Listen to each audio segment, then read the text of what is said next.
한국 인터넷에서 흔히 볼 수 있는 공포 서른대개 인터넷 커뮤니티나 게시판에서 유령, 귀신, 미스터리한 사건들을 다루며 사람들에게 소름을 유발하는 이야기들입니다. 그럼 긴 공포 이야기를 시작해볼까요? 어느 조용한 시골 마을, 한 명의 젊은 여성이 있었습니다. 그녀의 이름은 지연이었고 마을에서 나고 자라 도시에 나가 대학을 다니다가 잠시 휴학을 하고 고향으로 내려와 있었습니다.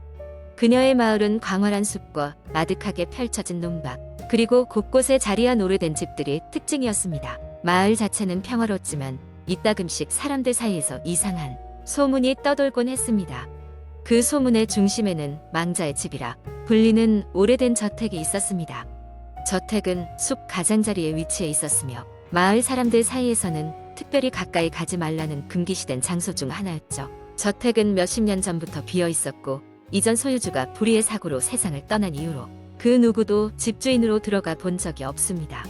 지연은 원래 이런 미신이나 유령 이야기를 믿지 않았습니다. 대학에서 심리학을 전공하면서 이 모든 것이 사람의 심리가 만들어낸 허상에 불과하다고 생각했기 때문입니다.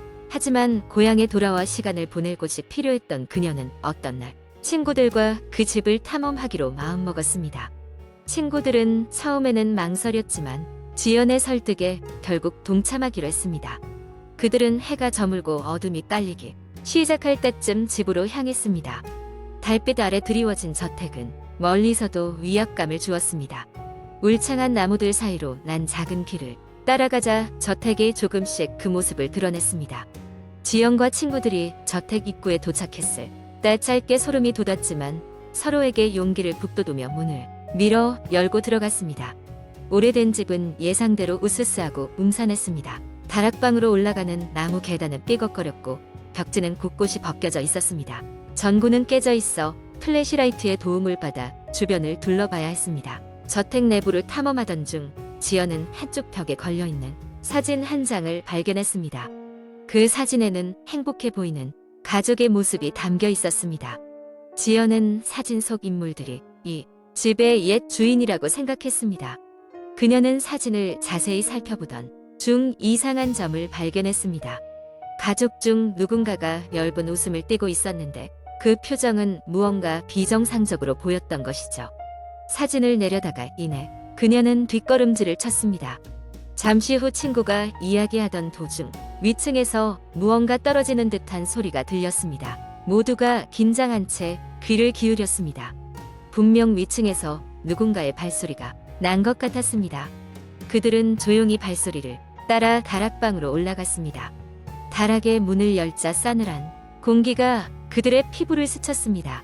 방 중앙에는 커다란 낡은 가구가 있었고 그 옆에는 두툼한 일기장이 놓여져 있었습니다. 지연은 무언가에 이끌리듯 일기장을 집어 들고 조심스럽게 페이지를 넘겼습니다. 일기장에는 이 집에서 일어났던 기묘한 사건들, 특히 마지막 소유주의 불행한 이야기들이 빼곡히 적혀 있었습니다. 그녀는 마지막 페이지를 읽기 시작했습니다. 점점 일기의 소유주가 불길한 음모에 휘말렸다는 내용이 드러났습니다. 일기의 끝부분에는 이 집을 떠나지 못한다면 그들은 다시 나타날 것이다라는 문장이 있었습니다. 지연은 기이한 불안감을 느끼며 친구들에게 이 사실을 알렸습니다. 그 순간 갑작스럽게 문이 꽝 닫히고 방 안에 공기로부터 차가운 기운이 감돌기 시작했습니다. 친구들은 말을 잃고 서로의 손을 잡으며 겁에 질렸습니다. 그러자 어둠 속에서 낮고 길게 울리는 소리가 들렸고 방 안에 있던 낡은 거울에 이전 가족들의 그림자가 비친 듯 그들의 모습이 서서히 드러났습니다. 그림자들은 천천히 움직이며 홀로 남겨진 그들을 바라보고 있는 듯 했습니다. 지연은 비명을 질렀고 그 소리에 더 이상 버틸 수 없다고 판단한 친구들은 서둘러 계단을 내려가 저택을 빠져나왔습니다. 밖으로 나오자 공기는 다시 따뜻하고 관대한 기운을 띄웠습니다. 그들은 아무 일도 없었던 것처럼 각자의 집으로 돌아갔습니다. 하지만 지연은 여전히 마음속에 남은 찝찝함을 지울 수 없었습니다. 그녀는 그날 밤 잠을 이루지 못하며 머릿속에서 맴도는 의문을 생각했습니다. 그림자들은 정말 이 세상의 것이 아니었을까?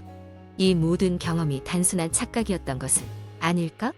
이후로 저택에 대한 이야기와 함께 마을에는 새로운 전설이 떠돌기 시작했습니다. 바로 자신이 어떤 소유물이라도 가지게 되면 그 집의 영혼들이 집에 얽매이게 된다는 이야기입니다. 결국 그 누구도 다시는 저택에 발을 들이지 않았습니다. 하지만 지연의 가슴속에는 여전히 알 수 없는 두려움과 함께 미스터리한 저택에 기억이 자리하고 있었습니다. 그녀는 언젠가 이 모든 것을 해명할 기회가 있을 것이라고 믿기로 했습니다. 하지만 현실은 항상 그리 간단하지 않으며 우리는 때때로 풀리지 않는 수수께끼들과 함께 살아가야 한다는 사실을 깨닫게 되었습니다. 두 번째 이야기. 한국 인터넷에서 흔히 볼 수 있는 공포썰을 떠올리면 예를 들어 폐가 탐험과 같은 이야기가 인기 있습니다. 이 이야기는 대개 한 무리 이 친구들이 학교가 끝난 후 심심풀이로 근처에 버려진 폐가를 탐험하다가 겪는 기이한 사건들을 다루고 있습니다. 친구들 사이에서 항상 용감한 성격으로 통하던 지우는 어느 날 밤늦게 친구들에게 도전적인 제안을 했습니다. 그 제안은 바로 동네 외곽에 위치한 오래된 폐가에 들러보자는 것이었습니다. 그곳은 이미 여러 가지 소문으로 유명했습니다. 예전에 명망 있는 가문이 살았던 집이었지만 가족들이 참혹한 사고로 사망한 이후 집은 그대로 버려졌다고 합니다. 사람들이 폐가 근처를 지날 때마다 이상한 소리가 들린다거나 밤이면 창문에서 누군가가 지켜보고 있다는 목격담이 있었습니다. 호기심도 많고 친구들과의 모험을 좋아하는 성준, 영미, 그리고 소연은 이 도전에 기꺼이 응했습니다. 그리하여 금요일 밤 모두가 도시에 불이 꺼진 후 넷은 손전등과 휴대폰을 준비하여 폐가로 향했습니다. 집 앞에 도착했을 때 그들은 문짝이 부서져 있고 마당은 한참 동안 관리되지 않은 듯 잡초가 무성한 것을 보았습니다. 집에 다가가면서 그들은 습한 공기와 함께 싸늘한 기운이 몸을 감싸는 것을 느꼈습니다. 집 안으로 들어가자 곰팡이 냄새와 기이한 정적이 이들을 맞이했습니다. 바닥은 먼지로 덮여 있었고 벽에는 오래된 사진들이 군데군데 걸려 있었습니다. 성준이 사진 하나를 손전등으로 비추는 순간 모두가 그 주위로 모였습니다. 그 사진은 과거 이 집에 살던 가족의 행복했던 한때를 담고 있었지만 그들의 표정은 어딘가 모르게 미묘하게 기묘했습니다. 영미가 사진에 가까이 다가갔을 때 갑자기 쾅 하는 소리와 함께 위층에서 무언가가 떨어지는 소리가 들렸습니다. 친구들은 순간적으로 멈칫했고 심장이 쿵쿵 뛰기 시작했습니다. 그러나 용감한 지훈이 먼저 위층으로 가보자며 나섰고 모두는 따라 나섰습니다. 위층에 올라가자 그들은 오래된 침실을 발견했습니다. 각 침실에는 옷가지와 어린아이의 장난감들이 그대로 놓여 있었는데 그중 한 방에서 오싹한 기운이 감돌았습니다. 소연이 이끌리듯 그 방으로 들어갔을 때 바닥에서 작은 인형 하나를 발견했습니다.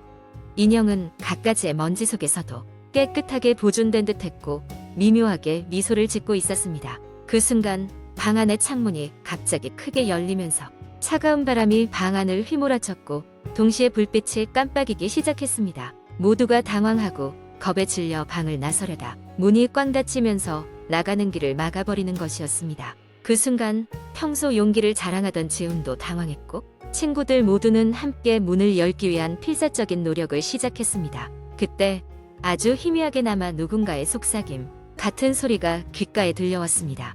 소리는 명확하진 않았지만 나가고 싶다면 진실을 밝혀야 해 라는 뉘앙스였습니다. 이때부터 그들의 목적은 단순한 모험에서 그 집에 얽힌 비밀을 푸는 것으로 변화했습니다.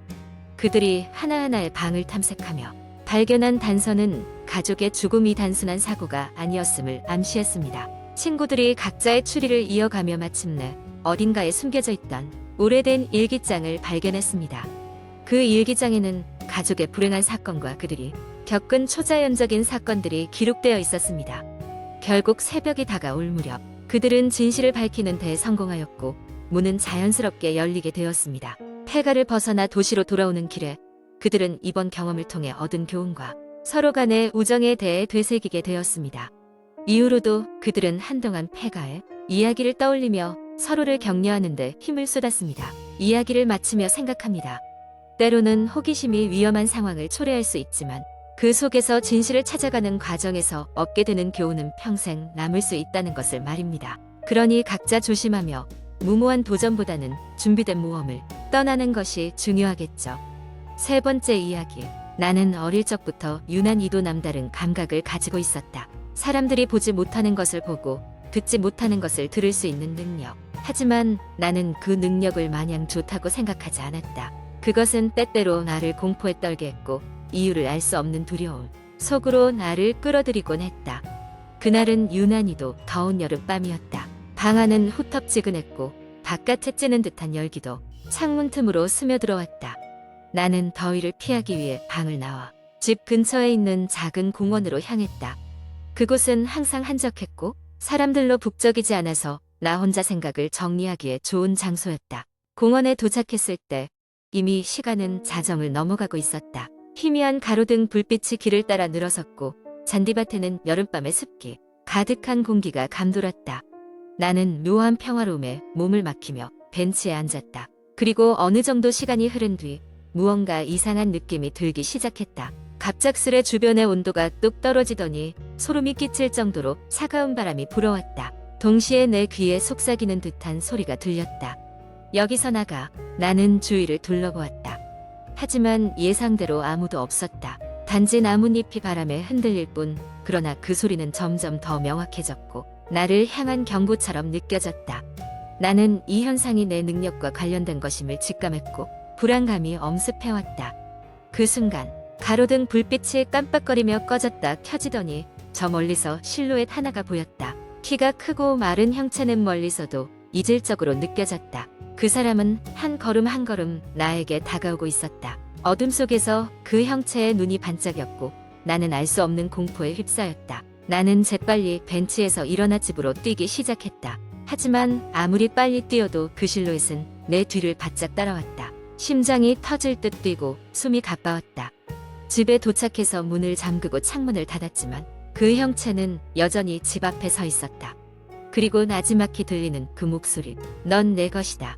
그 후 며칠간 나는 집 밖으로 나가지 않았다. 하지만 이상한 일들은 계속됐다. 집 안 여기저기에서 이상한 소리가 들리고 거울에는 낯선 형체가 비쳤다. 잠들 때면 누군가가 나를 지켜보는 듯한 느낌에 사로잡혔다. 친구들에게 이괴한 경험을 이야기했지만 그들은 단순한 꿈일 거라고 여름밤의 더위가 만들어낸 환상일 거라고 웃어넘겼다. 하지만 나는 알고 있었다. 그날의 그 형체는 단순한 환상이 아니었다는 것을, 그리고 내게 남긴 경고가 무엇인지, 무엇을 요구하는지 알 수 없어 더 두려웠다. 결국 나는 이 모든 것을 해결하기 위해 기이한 현상이나 신비로운 존재에 대한 조언을 구할 수 있는 한 무속인을 찾아갔다. 그녀는 내 이야기를 듣고 나서 조용히 말했다. 어떤 영혼이 그대의 능력을 통해 세상에 머물고자 하는 것이네. 하지만 그 영혼은 사악하니 그것과의 연결을 끊어야 하네. 그 무속인은 나에게 그 존재와의 연결을 끊기 위한 의식을 준비했다. 나는 그녀가 말한 대로 의식을 행했고 기이한 현상은 점점 사라지기 시작했다. 그러나 여전히 내 마음 한켠에는 그날의 기억이 생생히 남아있었다. 그리고 가끔씩 찬바람이 불어올 때면 그날 밤이 목소리가 희미하게 들려오는 듯했다. 이 경험은 나에게 큰 교훈을 남겼다. 내가 가진 능력이 세상에 없는 것들을 불러올 수 있다는 것. 그리고 어떤 것들은 결코 불러서는 안 된다는 것을. 그 이후로 나는 더욱 조심스러워졌고 내 능력에 대해 더 깊이 이해하고자 노력했다. 모든 것은 그날 밤 그 실루엣과의 불가사의한 만남으로부터 시작되었다. 지금도 여전히 그 존재가 완전히 사라졌는지 확신할 수는 없다. 다만 다시는 그런 공포를 마주하고 싶지 않을 뿐이다.